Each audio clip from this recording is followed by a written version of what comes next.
So another tip for about 2 weeks out, which is a pretty good period of time to start thinking about using the things that you have and not buying new things that you'll just have to move.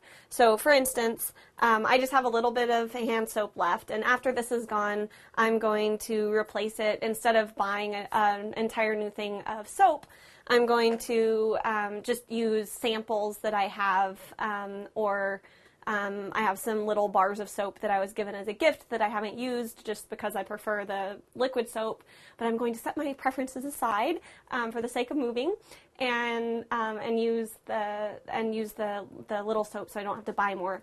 Other things that you want to think about trying to use up are toilet paper. I probably bought too much. Should have bought the 4-pack or the 8-pack, but I was thinking more about how much it costs. And so that's something that you want to get pretty close to using up, just so that you don't have more extra stuff to move. Obviously, you're going to need to get that soon after you move. Another thing is I've used up a couple days ago, I used up all of the soap in my shower, and I'm using this body wash that I got as a sample someplace and hadn't used. So I'm just using that instead of getting something new that I'm just going to have to move.